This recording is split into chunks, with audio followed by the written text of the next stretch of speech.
Sean Dustin spent time in federal and state prison for drug trafficking and fraud. Upon release in 2006, he had nothing but the clothes on his back, a bag of mail, and legal paperwork. In 2010, he kicked a long-time methamphetamine habit and started the long climb back up the ladder of life. This is the Nowhere to Go But Up podcast. If you want transparency and authenticity, you're in the right place. This is the Nowhere to Go But Up podcast, and this is Sean Dustin.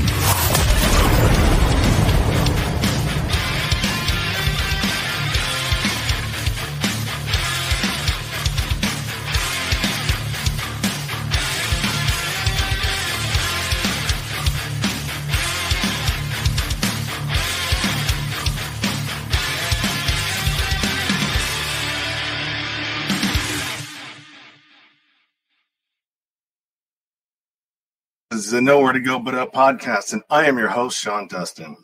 Today, I will be talking to Angela Marsden, who is from the Pineapple Hill Saloon down in Sherman Oaks, California. But first, let me get a couple announcements out there. This is your first time listening. Welcome. If you're returning, welcome back. It's good to have you with us today. A little bit of housekeeping. If you want to support the show and you're getting value out of what I'm doing here, do me a favor and subscribe to whatever you're watching. If you're on YouTube right now, go ahead and hit that subscribe button and like the video. If you're on Facebook, like, share. And if you feel like you want to monetarily support the show, you can do that as well. Just follow my link tree, which is available down in the show notes or in my profile. And you can support the show that way if you wish. We've had a lot of crazy stuff happening in the last few days, and all I can say about that is, I don't know. Hopefully it will sort itself out. But let's get to the show and our guest, Angela Marsden. Hi, hey, Angela, Rick. how's it going? Good. How are you? I'm doing well. Thank you. Thank you for coming out today and hanging out with me. Let's start off by showing the video that actually caused me to want to reach out to you. Well, one of them. I saw the video a week before I actually saw another one of your interviews on the Value Entertainment channel, and that's what caused me to reach out to you. So let's go ahead and show that. Okay, sounds great.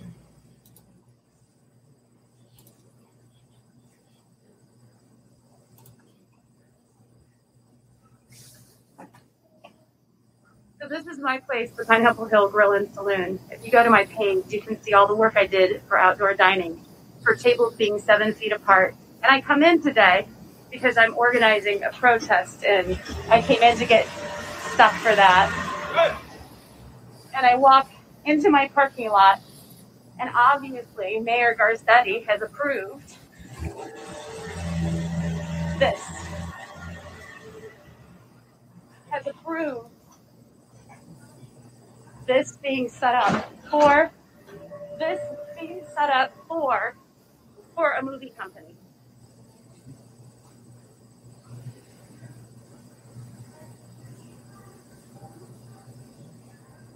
I'm losing everything. Everything I own is being taken away from me. And they set up a movie company right next to my outdoor patio, which is right over here.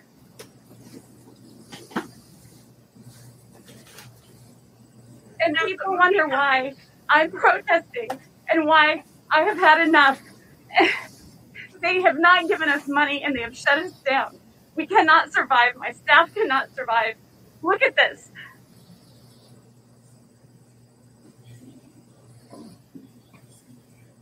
Tell me that this is dangerous, but right next to me as a slap in my face,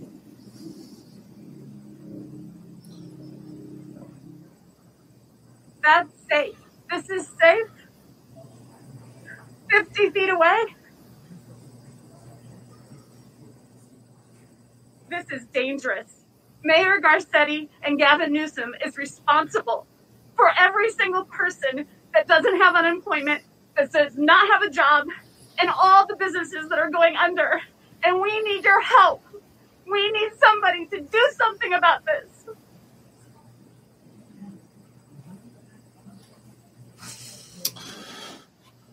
So yeah, that was pretty impactful. Hold on, let me get rid of this here. So Sorry. that was pretty impactful. That was pretty impactful. Yeah, it's been a long journey, but just re-seeing it again is hard to see. Hard to see. Sorry. No, it's okay. You have every right to feel the way that you do. It's not fair, and it's a double standard, and it's hypocritical. Yeah, I just did a small business, my first time ever. I've never done any of this before. I wasn't even political so much before. I just did a small business get-together on Thursday. I thought, maybe 5 or 10 people would show up. It must have been 50 businesses showed up. And I sat and filmed some of their stories and let my attorney speak to them. And in some ways, I think for all of us, it felt good because we weren't communicating and we're all experiencing it. But the stories of what people are going through, and that's not even the staff. It's not even people that work for us. This is just the business owners themselves. Some of them even dwarf mine, and the city's done nothing. The state has done nothing. All of us have applied for these so-called grants. There wasn't one person. There was one business that got a grant from Lowe's. Not one person got anything from the city. They've gotten nothing from the state.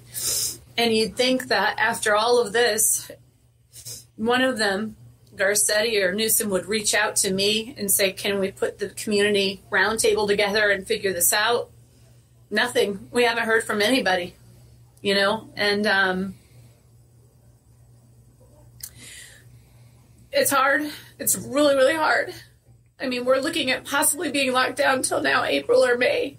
And it's like, even with the GoFundMe I have doing to go, we lose $30,000 a month. That money will be gone in April, and just hoping we'll be allowed to open outdoors. Many of us can't even open outdoors. There are bar owners there that have been shut down since last June because they don't have food. I have an interview with which I'll let you, if you want to put it up, with a couple that's immigrated from Ireland years ago in the 80s. They had 3 kids, and they own between them 2 bars. Neither one of them have been allowed to open. And these people are run out of unemployment. They've went through their savings, and they don't even have any clue as to when they get to open because they don't have food. They don't get to open outdoors. They don't get to open at all. And the landlord on one of the properties is, sold the building, and the new owners told them that the landlord's going to come after them for the back rent. And these people are, this is their retirement. I have another owner of La Poubelle who's had her bar for 50 years, and she can do outdoor, but people, when she was doing it in the safe way, were threatening to firebomb her because, she was open and spreading COVID, and she's at home at a loss taking care of her mom who opened this business 50 years ago, who has dementia. She had her 80-year-old uncle in to help her with to-go, and then realized that to-go just isn't going to cut it, so she shut it down, and can't pay her mortgage. She can't. It's such a huge problem that it's it seems unsurmountable, the money that would be needed to save everybody.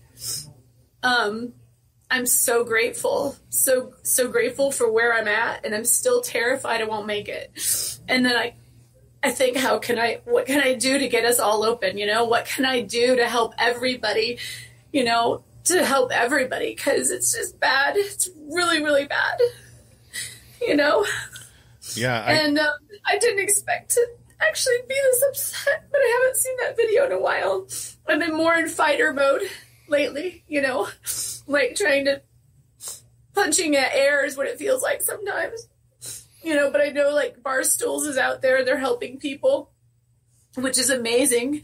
They have to raise so much money to help the other states are open, so they don't need it necessarily. They need it. Everybody needs it.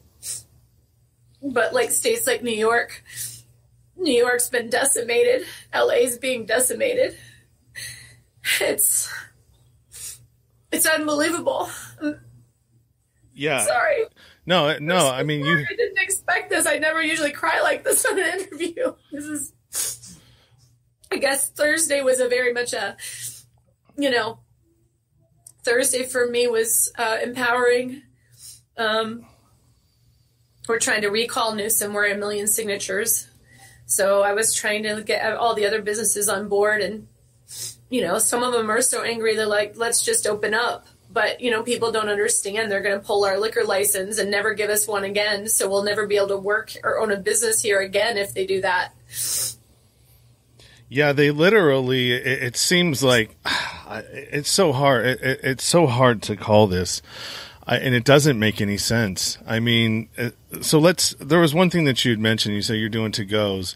And the to-goes, what I don't think people understand, when you use a company like Uber Eats or the other ones. 30%. Yeah. 30%. They take 30% of margins on food. Most of us make our money off liquor. Food, there's no margins there. Like, it's so low, Yeah, I was listening to a Joe Rogan podcast where it had two other business owners that were on there, and they said that their margins are 15%. And, if some of the companies were charging 18%, 30%, that's the first time I heard that. So it's literally costing you money to stay open, even though you're like working for free, basically. Basically, how I look at it is, for me right now, I've got to pay fixed costs, whether I'm shut or not. So I've got to pay the rent. I've got to pay the insurance.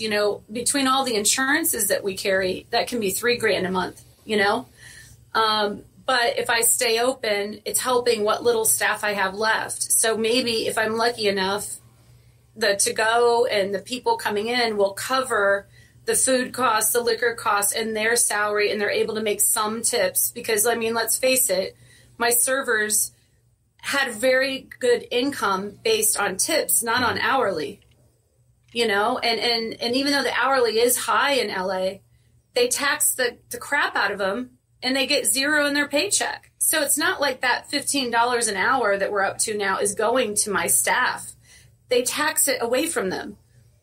So it's the tips that really gave them the quality of life to be able to live, and so I'm, trying to keep it open for that. But every month I did the numbers. I lost last year. I'm $286,000 in debt with just past due rent, everything. I lost $500,000 more than that. I lost over $500,000 in revenue. I've had a generous GoFundMe, and that money literally sits there so that I can pay the loss every month. And I've planned it to where I can get to April. And then I'm praying to God that sometime before then, they let me go outside again. It's a hope and a prayer. There's no plan. We don't know what's going to happen. So we're just sitting here spending money, or some of us, like I went in debt and did the SBA loan, and there's a new one coming. I'm thinking, wow, do I take that? And then if the business fails, I'm straddled with this debt and no job and nothing, you know what I mean? Like, it's just so overwhelming. When I talk to some of the other business owners, some of them just can barely even get out of bed. The depression. Well, one woman owns baby clothing shops. There were other businesses that showed up. A gym, a woman showed up with her 4 kids that had like a baseball camp for kids. This other woman had two brick and mortar baby clothing shops. She's got 4 kids. She can't make her rent. She's down to her and one other person. She said, I finally got on Prozac. I don't know what, and that's just the business owners. And that's what I keep trying to tell people. There's the waitress and servers I talk to. They're 5-6 months behind on their rent. That they're going to start getting evicted if they don't extend it. But even if they extend it, somehow they're supposed to pay all that back in a year. So they're supposed to pay $1,800 a month in rent, and then rack up $60,000 in debt that they're supposed to then start paying off in a year to their landlord? I mean, what do people think are going to happen? And then there's no way for you to even reach out to anybody in the government, right? Because they don't answer their phone, they don't return calls. It's just like, this is what we did, and that's it. Right. There's absolutely no solutions. And quite honestly, I can't talk about it, but I have been, again, blessed by a big attorney, and we filed lawsuit. We're going to try an injunction next week. Luckily, he says he's willing to go all the way to the Supreme Court if we can get there. Mm-hmm. But there's no,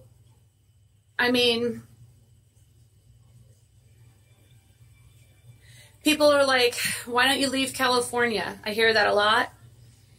And my mom is in Indiana. They're open up already. Like all these other states that did it opened safely are doing better than our numbers in LA. Like our numbers in LA are the worst in the country, and we've been locked down since the holidays. They literally took what was a 1.2% chance of eating at my patio on the holidays and shoved people into their homes where it's a 74% chance of catching it. And then the numbers are out of control, and they act like they don't know why. Like it's something else. People are fed up. They're not staying home.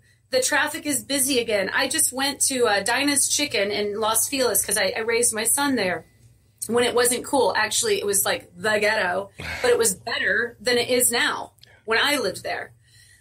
I went and got Dinah's Chicken with a friend. I said, I just need one moment of normalcy. Let me go back to where I raised my son, and it felt good. It's not far. We took the chicken and went to a park, an LA County Griffith Park, and all the picnic tables that look just like my picnic table are filled with people eating to go. Nobody's cleaning. Nobody's making it safe. They're just out eating. And my patio, I had the Board of Health, or the Public Health Department literally came by last week and gave me a warning. They didn't give me a fine. And they said, nobody can sit out on your picnic tables outside with their to-go. You have to make sure that they don't, and put signs and tell them they can't sit there. But they can go down to Van Nuys Park and sit and eat the same food and have nobody there with sanitizer, nobody there with masks, nobody there with gloves, nobody cleaning up after they leave. Yeah. It's horrible. I mean, it really, and they wonder why, people start filling in their own narratives of what's actually happening and why it's happening, because nobody is giving any answers. Nobody is giving anything that makes sense as to why this is happening. And when information is absent, that's what we do. We fill it in ourselves. So we start making up, then they start talking about conspiracy theories and all these other things. But I mean, what? Hey, I never believed in any of that. Now I don't know. Yeah. Because you can't tell me that you're that ignorant. If you're that ignorant, how did you get through college, and how did you get voted into office? Like, I could do a better job with this city than fucking Mayor Garcetti. I mean, sorry, I'm sorry if I'm cussing. That's okay. I told my attorney, I was like, look, if you come into my pub, let's just think about that. Let's think about the rules for thee, right? The rules for us. You come into my bar, you're having a great time, and you're partying with your friends. Maybe you're celebrating an anniversary, and you have drinks, and you get in your car and you drive and you kill somebody. You're charged with manslaughter, right? Even though your intention was never to kill anybody, you're supposed to be responsible enough to not get in that car and drive, right? Mm-hmm. If you're a doctor and you kill somebody because you've made a mistake, or you're not, doing what you're supposed to do, you can be charged and lose your license for malpractice. So I have a mayor and I have a governor that's making the numbers worse, and is starving their people and putting them out in the streets and taking their homes away from them, taking their jobs away from them. Suicide rates are through the roof. Heart attacks are through the roof. People are literally dying from the magnitude of destitution and stress. Why are they not accountable and held to the same manslaughter charges and the same standards that every Joe Plumber and Angela bartender is? If I serve you those drinks and you kill somebody, I'm liable. If I serve you underage, I get charged with a misdemeanor. So how is it that these two people can continue to make the most unscientific, science doesn't support it, not have a round table with the people to see what to do for the people, not exhaust every area to show us that, hey, we know it's bad and we don't know what we're doing. We're trying to figure it out as we go. Let's figure this out. How can they sit in their pristine seats in offices and have no accountability? And not have the same accountability as you or I? It makes you wonder, doesn't it? It makes you wonder what's happening. It makes you wonder why is this authoritarianism being shoved down people's throats and causing people to do things? I mean, if you go, I think the numbers last year or in 2020 were in San Francisco, because I'm from Northern California. So in San Francisco, they had 600 plus overdoses versus only like 100 and something COVID deaths. 695. I read the article. Yeah, and there was only like maybe 100, if that, COVID deaths. So, I mean, it doesn't make sense. Let's go back a little bit because most people think that, business owner, you were probably rich and, you had the money and, you had this business and all these other things. But let's talk about where you came from, because when in our conversation, it was nothing like that. You were just like anybody else. You struggled. No. Yeah, I'm originally from Indiana. I moved out here at a young age, single mom, to pursue my acting dreams, and also just the weather. And I wanted to teach my son that home is where the heart is, and to, pursue your dreams. That was a big deal for me. I had no child support. I, worked my way up, through the restaurant industry, took a shot at my dream. I've done some real estate, but literally my partner and I have a silent partner. He's already left the States. He's living, elsewhere, was my acting teacher that I knew for 20 some years. And actually that story, I had went into real estate and I was losing everything because of the housing market. And his sister, who's a good friend of mine, was diagnosed with stage 4 lung cancer at the age of 32. And she had a child. And he said, well, if I can get us a loan, maybe you should go back into the restaurant industry and that could help us get through this. So no, we got a loan at 10% interest. We were lucky to get the loan. We were lucky to get this place. I worked the first 3 years as a bartender, not taking manager pay. So that, it's funny. There's all these laws that people don't understand. So, I took over the place. There was staff that's been here forever. And there's workman comp laws that people don't understand. So the old owner before me did not know how to run a bar. They were accountants and they worked for the city.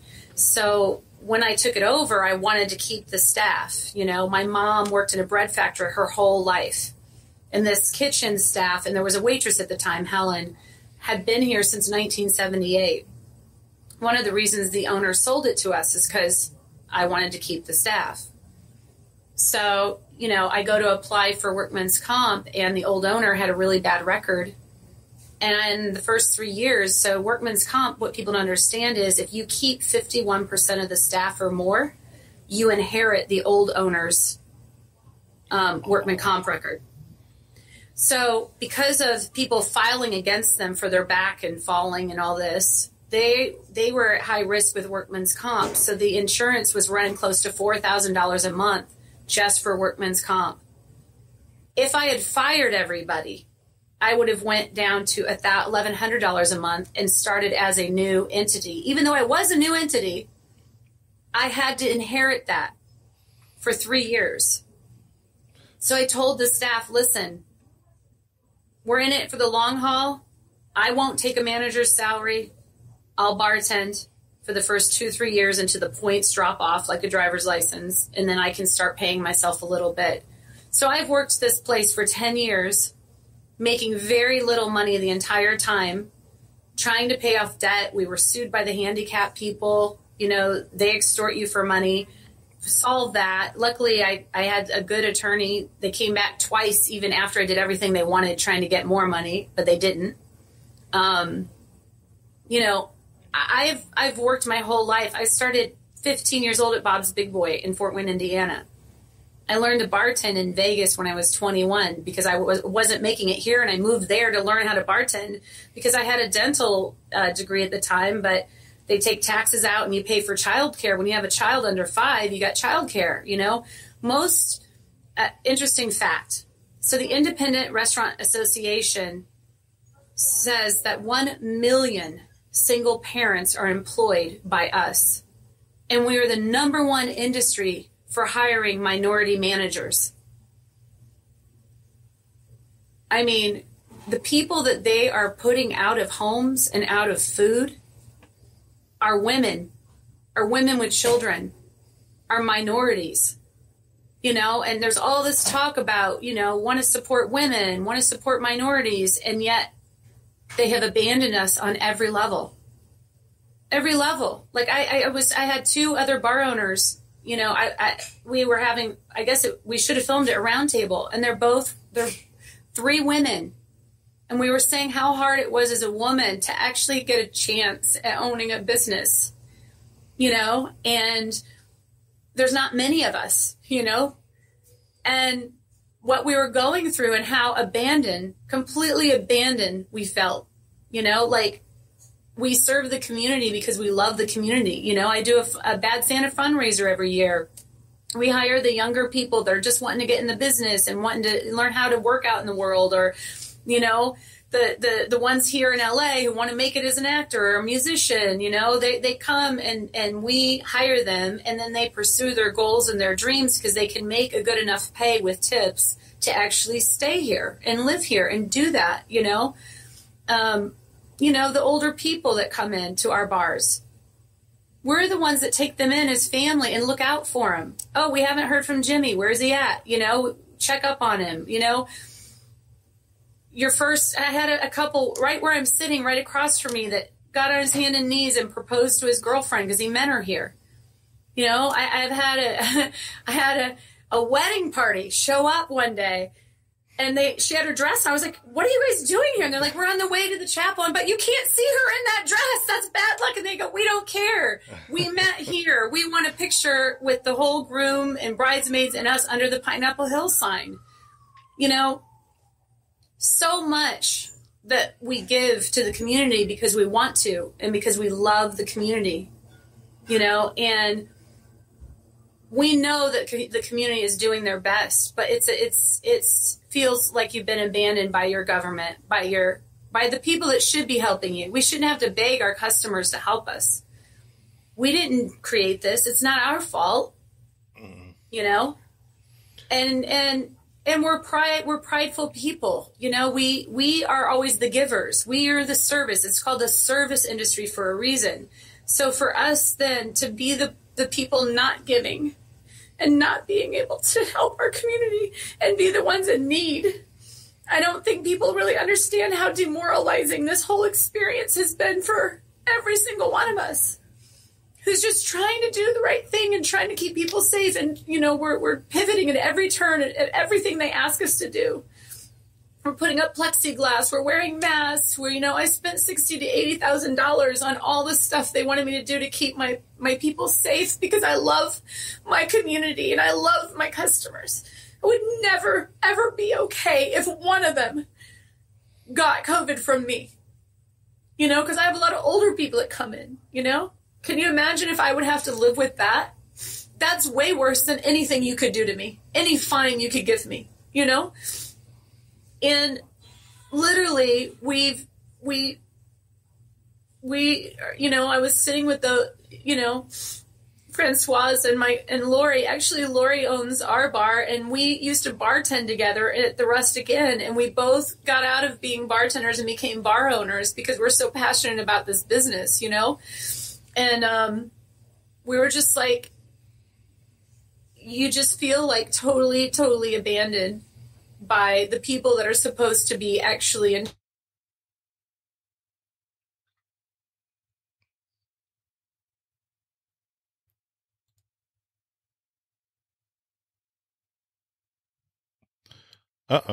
I did a community think tank, and what the business owners told me is, you've done more for us in this one meeting than our Mayor Garcetti and our city has done for us. Like, nobody's come to them. Me, none of them. They've not reached out. They've not said, let's get together. Let's see how we can stay open safely. They're doing it in other states. Let's, you know, and yeah, there are bad apples. There are people that aren't going to do it. But, you know, from what I'm understanding now, I could be wrong. Do your research. The public health department is funded by our permits and by us. So then when you start shutting us down, they're depleting for money, and the city doesn't give them money. So now you have health inspectors, and they're going from 15 to 4. Like, they can't manage policing everybody. So what? Oh, the answer is, instead of, you know, giving money to the health department so they can enforce that aren't being safe, that maybe are doing things that could spread it, we just shut everybody down? To me, that's a management decision, you know? And every single day, with how thin our margins are, me and my fellow business owners, every day we have to make management decisions.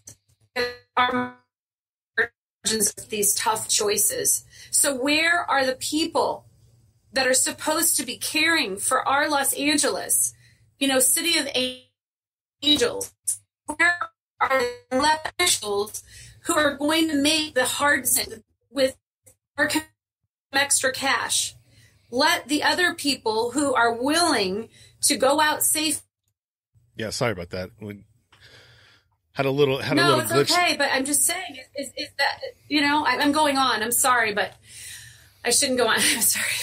It's just, I don't know. No, it's got to be it's got to be really difficult. I mean, you know, you came from, you know, like everybody else, you had a dream, you followed it, you tried to do the best that you could to make sure that everybody was taken care of and that you didn't displace anybody from your business. That ended up costing you money. I mean, everything that you've done, that you've said, it like, you're a good person. And all you want to do is just live your life and have your business and, you know, the American dream, right? I mean, that's what we all think of as an American dream. That's what America's about, right?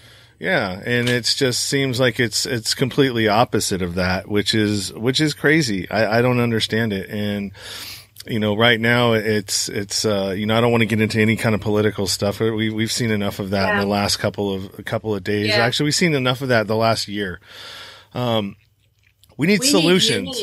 We need unity amongst our people. We need to, like, stop letting them pit us against each other. We're not against each other. You know, we, the people, are not against each other. And we need to stop playing into to whoever is running the show into that hand, because there's power and strength and love and compassion. And it's sad that we have to do it, but that's where we're at. So I don't know how else to get through this if we don't start coming together, you know? Yeah, we're a lot more alike than we are different. That's for sure. And that's what I've been noticing throughout this whole thing. I mean, you know, we're all, if you're watching mainstream media, then you're not doing yourself any service. You're following narratives that are being spun to make you think in a certain way. You know, media like this, I mean, if you're out there right now and you're watching this, share it. Share. If you want to help society, when you see things like this, share them. Show other people what's going on. There's a GoFundMe link that's right down there, and actually in the description down here. And go to that. Check out her Facebook page. There's a description and there's a link to that as well. All of these things are going to help people. And you said you wanted to get a roundtable discussion going. Well, let's do that. I can get up to 10 people on this streaming platform and bring them all together. And we all come on and you guys talk about this and put it live so everybody can hear what these discussions are, what's actually happening. You're not complaining, you're telling truth. Yeah. And you're informing the public of what's happening in California, and it's not happening in other states. Why not? It's happening in New York. I want to know why are we, why? Like, why can't you just look across the United States and see other examples and all right, so maybe you made the wrong decision. Own up and go, hey, maybe we went the wrong direction. Let's try a different approach. That's what. Yeah, and the fact that they haven't reached out to anybody, like not even the largest, most popular restaurants in the area. Joe Rogan had 2 of them on there, and they said, we have never gotten a phone call before any of this happened that was asking us, hey, what can we do to be safe? You guys are the experts. We have an issue. We need to figure it out. Come on in and let's talk about it. Let's do a task force. Let's do something, that they would normally do anywhere else. And nothing. Nothing. And I want to add, because you had asked, we got into the conversation of, well, people always say, well, why don't you can go back home to Indiana then, And it's true. I could just say, I can't do it anymore. Mom, Dad, I'm going to come live with you, and walk away from my 10 years and say, well, I have nothing. I got to start all over. And that's hard for me to admit, but I could do it. But I've got a staff. I just had a conversation with them. They're terrified. They're like, Angela, we're in our 60s. They were able to actually have homes, because they worked 70 hours. They worked their ass off their whole life just to have a house, and they're like, we're terrified you're going to give up. We're terrified you're going to go back home, because what are we going to do during this pandemic? And at our age, where are we going to find a job? And I'm like, guys, I'm holding on because of you guys. I'm doing everything I can to get through to the other side because of you, and those are the reasons why I keep, I see people fleeing California. They're literally fleeing the state.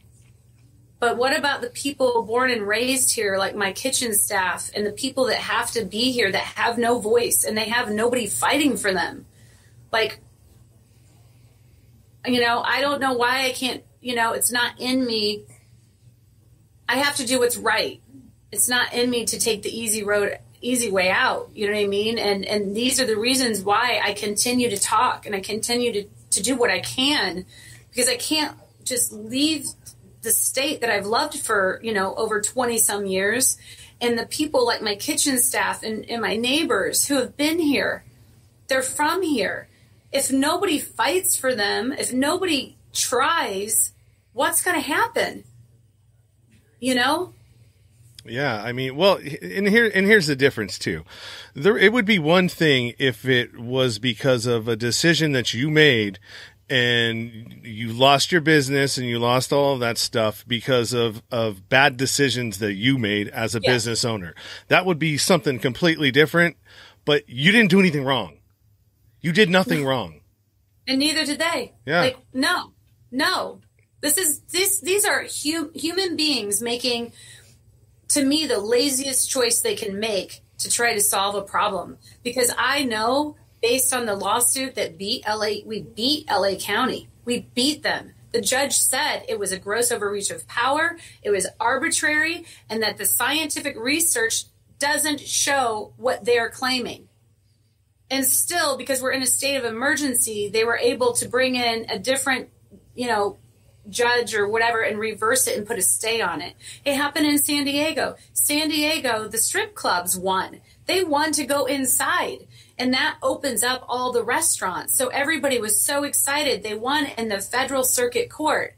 And then the mayor, with his emergency powers, said no and put it, we're going to enforce it if you open. I mean, these are people acting like dictators, not like civil servants hired by the people to make good decisions, Yeah. Something's definitely going on. Something's not right. Just common sense, critical thinking. These are things that if you apply those and you just telescope back a little bit and take a look at what's going on, it should be red flags all over the place in whatever it is that you're thinking, that, common sense is not present here. No, and obviously, I think my video on accident, that was God, not me. Yeah. Showed the hypocrisy, but then they're so blatant about it. You know what I mean? It's such a horrible pandemic. Literally, you get it and you are going to melt, right? So I'm going to go to French Laundry with all my financial backers that are going to give me, kickbacks or whatever they're talking about. And I'm going to eat with 12 people after I've told you guys you're going to, it's the most dangerous thing in the world. I'm going to eat at French Laundry because I'm so terrified. I'm so terrified of this horrible thing that's out there that I feel like I should just go eat with 12 people at French Laundry. Mm-hmm. Or Barbara Kuhl, who said it's the most dangerous thing ever, and the woman is in her senior years. For her, it actually would be dangerous. But then she goes next door and eats outside in the outdoor patio after she's voted down us opening up and saying it's the most dangerous thing. Yeah, and then she lied about it too when she was asked. She said some silly thing that didn't make any sense. And that's part of the problem that we're seeing, is that, the people that are in power, we're nothing to them. Okay?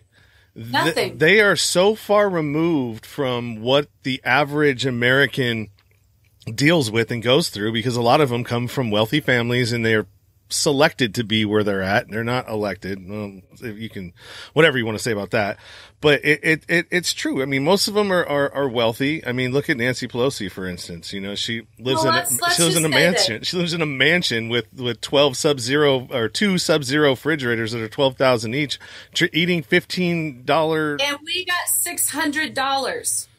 $600 is the cost of the ice cream that she so lovely ate, while people are having food insecurity. They don't, I know grown men that are getting Cal Fresh for food.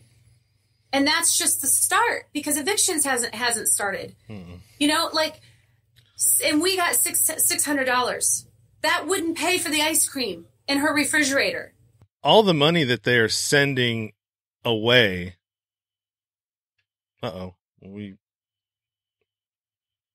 No. Oh no, come back. All right. Well, if you were watching that, sorry about that.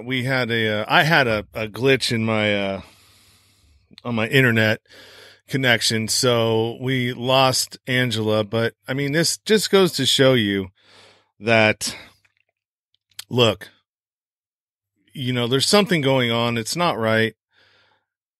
You've got people that are suffering. All you have to do is just, that's not fake. That's not acting.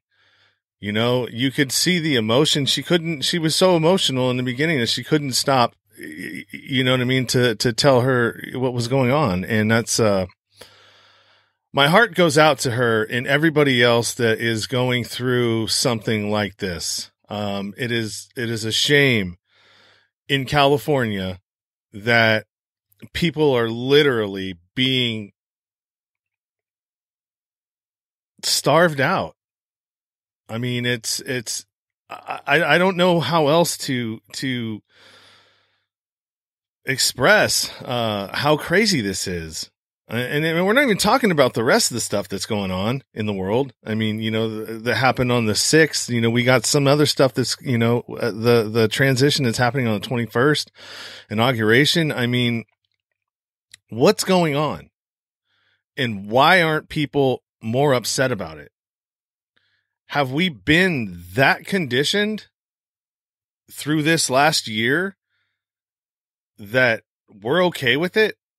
We're okay with our neighbors being not able to work, not able to take care of their families,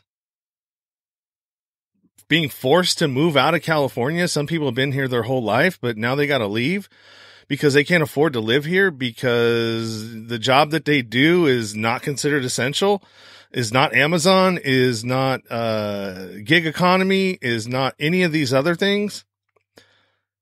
Is that where we're at? Because to me, that's not American. I mean, I live right down the street from an Amazon hub that went in during the pandemic. So literally, they threw these two giant warehouses up within 3 months. They were, boom, it started and wham, there they are. And these are going up all over the place. Everywhere, every big city. I guarantee you Amazons are popping up by the dozens. Why is that? Why is it okay to shut down businesses and the mechanisms by which they're doing it? I mean, Angela even said, you know, if we open up, our liquor license is tied to something else. So if I just decided to say, oh, well, screw you, which there have been businesses that have done that. Two of them got fined down in Danville, where I live. They said, screw you, we're going to stay open anyways, which I don't blame them. I mean, okay, yeah, that doesn't mean you're a COVID denier. You know, it doesn't mean that. That means that outdoor dining, look, UV light is what kills the virus, right? I mean, that's already been proven. That's a fact. So wouldn't you say going and sitting outside during the daytime would be probably one of the most safest places that you could probably be? I'd say so. I went to Utah not too long ago. You know, you had to wear a mask going in and you could sit down and order your meal and everything else. I mean, they weren't really tripping on it. But California and New York, I don't know what's going on, man. I really don't. Are they trying to get everybody out of these states because, you know, maybe the billionaires want it for their playground? I mean, California has the best weather ever, anywhere. That's why it's so expensive to live here. I mean, start asking yourself simple questions. You know, so many coincidences have happened in this last year. Like more coincidences than would even be happen in your own lifetime have happened in 2020. Oh, that's a coincidence. Oh, well, that's tied to this. Oh, well, you know, why is everybody not asking more questions? Why is everybody just going along with it? Just going along with the, oh, well, you know, well, I better just do what they tell me, you know, because I'm a good American and, you know, I just want to follow the rules and I don't want to, I don't want to rock the boat and I don't want to go to jail and I don't want to get fined and I don't want all these other things and everything else. But when you lose curiosity and you stop asking questions, question your government, question the people that lead you. Because when you just blindly follow people, how do you know they're not going to lead you right off a cliff to your death? Which is what it feels like in California, I'm sure, to Angela and to these other business owners, that they're trying to do what they're supposed to do. They're following everything. She put $60,000, $70,000 into her patio, following the conditions that they set. Oh, well, we can do this. Yeah, okay, we'll do this now. They did it. And then probably a couple days later, they shut them down still. I don't get it. I don't understand. It doesn't make sense to me. And it shouldn't make sense to anyone else out there. You know, even if you're in a state that's allowing any of this, you should be wondering why it's not happening here. Just because you don't live here doesn't mean that this couldn't happen to you. you just happen to not have somebody in charge that's trying to, I don't know, maybe want to run for president one day. That doesn't make any sense. There's got to be a reason why he's playing ball and doing, what they want. So look, there's you can follow Angela over on her, Instagram channel. Let me go ahead and throw up that for you. Sorry about the internet connection. My bad. I moved to a new place and it has internet, but it doesn't, obviously that internet sucks. So I'm going to have to figure out something else. So, her Facebook, business page is right there. If you want to hit her up on Instagram and follow her on Instagram, you can go there as well. All of these links are available in the description below, or wherever it is on Facebook or on YouTube, wherever it is you guys are watching from. You can go ahead and get all that stuff there. And if you can, I know all of us are in, hard times right now. But if you can, if you can't support Angela, at least try and support some of your local businesses that are struggling and are being affected by this. Instead of going to Taco Bell or Chipotle or In-N-Out, why don't you go to the local mom and pop shop out there, that could use your patronage. Like she said, the margins, the margins on food, a lot of these restaurants, they depend on the liquor to kind of offset the cost of the food, right? Well, these different, like Uber Eats, and you have, what's the other one? Some of the other one, I don't order that stuff. So I don't know exactly what they are, but I know that they cost money. She said 30% of the bill. So if you have a $30 bill for takeout, it's going to cost you $10 to have them take it. And so I would imagine, I don't know. I'm not a business owner. I don't know anything about business, in those terms, but I mean, I've heard it from a couple of different places. Like one was the Joe Rogan podcast. I listened to a couple of restaurant owners down in LA, and they were saying the same thing. It's costing them money to have, Uber Eats, or what is the other one? DoorDash or any of those other ones. It's costing them money to use these services, and it's barely keeping them open. So whatever you can do, whatever you can afford, that's, you got to support, your local people. And, a lot of these places are hurting. Everybody's hurting right now. And it's breaking my heart, man. And all I can do is what I'm doing here is trying to, amplify the signal of people that are struggling out there, and, people that are being wronged and stuff like that. So I'm going to try to hook Angela back up again and do, like she was saying, like a roundtable deal. That I think would be super, super helpful for everybody to be able to hear from not just restaurant business owners, but other business owners, like she was saying, other brick and mortar locations, like lady owned two different, children's stores closed. What are they going to do? At some point, and I don't think we've seen the end of anything, because at some point, the people that haven't been paying their rent or paying their mortgages, there is no relief in sight. Nobody's going to come and save us. Nobody's going to come and save you. It's everybody's going to be screwed. We're going to have 2008 all over again, or 2019, whatever it was, that big financial crisis. And that was caused by bankers, and they got bailed out. So they caused the problem, and they got bailed out, and they got all the money, and we didn't get shit once again. Kind of like, what's happening now. So I don't know, man. It's not, I know in 2008 they tried to make it say that, you know, oh, well, it was the people that were the homeowners, you know, they made bad decisions and they were living beyond their means and they took out loans that they couldn't afford and all of this other stuff. Well, what are you going to say about this one? What are you going to say? This wasn't anybody's fault except for the people that shut down the fucking economy. That's who the problems were. That's where they came from. And, you know, you want to give us $600? What is that going to do? It's not going to do anything. It's not going to help. It's not going to help the $7,000 back rent that I owe.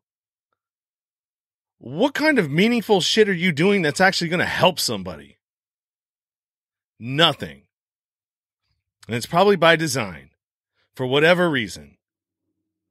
You know, and it makes me very angry that you can send millions of dollars in this silly thing that you guys just came out with the government just came out with $600. I don't remember what the name of it is, but I mean, within all of that, how much money went to other countries? What? You're giving Pakistan how many millions of dollars for gender studies? If they took all of that money and put it back into the American people and the American economy, we wouldn't be having this big of a problem. So I don't know, man. Sorry, I didn't mean to get off into a rant there. Sometimes that's just where I go, man. Because I don't understand. And we're not being given any answers that make sense. And so when nobody communicates, we're forced to come up with our own narratives as to why we think things are happening and why things are the way that they are. You know, not saying that it's right, but you know, that's the second time that I've heard from somebody that, you know, nobody has reached out to anybody that's in these businesses. And the minute you try to contact anybody, you can't get anybody on the phone. So I don't know, man. I have no idea, but I hope that people are starting to wake up and realizing that it's up to us, man. The government is not going to save us. Do you understand what I'm saying to you right now? The government is not going to save us. It is up to us as humans, as people, as Americans, to start helping each other out and figuring out this problem and asking more questions as to why is this happening? If we do not do this, it is going to get a lot worse. Believe me, it's going to get worse. Not better. I've got 50 episodes in my queue. And you want to know what's a shame? Is that most of them were done in May, June, July. And they are still relevant today when I release them. That's pretty sad. That just goes to show you that nothing is changing. You think because Biden got in there that things are automatically going to change? That's not going to change either. Start doing your own research. Stop staying plugged into mainstream media. If you're watching Fox News, you're watching CNN, you're watching any of these other things, you're already losing because they're not telling you the truth. They're spinning narratives at you. They're programs. Why do you think they call it programming? Because they're programming you to believe the narratives that they are concocting. So do yourself a favor. Start finding some credible sources, some credible investigative journalists. I mean, you can go to my YouTube channel, and everybody that I follow and watch is in my suggestions. Start there. You know, start listening to podcasts. Get away from that mainstream narrative because it's poison. It's toxic. And you see how it's dividing everybody. You can't go anywhere and talk about anything without half the people believing that it's one thing, and then the other half of the people are believing that it's something else. So you literally have the informed and the uninformed. Who's who? Who's who? The people that listen to the alternative media sources, are they the informed and the mainstream narrative is the uninformed, or is it the other way around? I think it's alternative media, you know, and you know, if you're listening to that, at least, you know, nobody's, all right, let me just stop. Anyways, thank you for checking out the live stream today. Like I said, sorry about the fact that Angela got cut off there is due to my internet being funky. And, I'm going to try to get her back, with, a bunch of other people, maybe not a bunch, but maybe 6 or 7 other folks down in that area. And I'm also going to start contacting people in my own area, in my own local area, and see if they want to come on the show and express some of what's going on in their lives and their businesses and how that's being affected. I don't know, man. We're in territory that I don't think anybody understands how we got here and what the implications of it are going to be. So, there's going to be way more to come, man. Practice some self-care out there. If you're alone, find someone that you can talk to. You know, mental health is really important right now. Being able to communicate your feelings and not being attacked is really important right now. And if you don't have anybody, start something. I mean, Zoom, StreamYard, all of these platforms have a free service where you can have at least 3 people on there, as long as you have the laptop, that most laptops have cameras built in them and microphones built into them. Start your own. You don't need to have people start things for you. You know, if it's not available, make it available by starting one. That's what I did. And it's been, we've been locked down for a good portion of the last year, it seems like. And if we weren't, everybody's been staying inside because they don't want to go outside. That's been very important for me, is being able to do these podcasts and reaching out to different people all over the world and just being able to talk. Just go into Facebook and post, hey, anybody want to jump on a live stream? And I guarantee you, or jump on a Zoom call, I guarantee you're going to get somebody that wants to. So, we're not alone, and we're all pretty much very similar. I mean, we're not all the same, but we're very similar. We all kind of want the same stuff, just because somebody's skin is different. Somebody's from a different place. Someone's from a different country. Someone's from different, whatever. It doesn't matter. At the base of who we are as a species, we're all the same. And so we need to start acting like it. Start helping your neighbors. Start helping in any way that you can. Start by sharing this. That's a good start. Share this. Thumbs it up. Subscribe. If you're listening to this as a podcast, hit the subscribe button. Go rate, review. Do whatever you can. There's tons of ways that you can help support people without spending money. So that's all I got. Thanks for listening to me rant. And, we'll see you next time. You've been listening to the Nowhere to Go But Up podcast. Sean is a single dad, a union blue-collar guy, and he spent time in federal and state prison for drug trafficking and fraud. When he was released from prison in 2006, all he had was the clothes on his back, a bag of mail, and some paperwork. Since then, he's turned his life around and shares the struggles and successes on this podcast. We hope you enjoyed the show, and we hope you were moved. To connect to the show, book a guest spot. For merch, Patreon, PayPal, and social media links, go to linktr.ee/nowhere to go but up. On Instagram at Nowhere to Go But Up Now. On Twitter at But Up Now. On the YouTube channel at Nowhere to Go But Up Podcast. See you next time.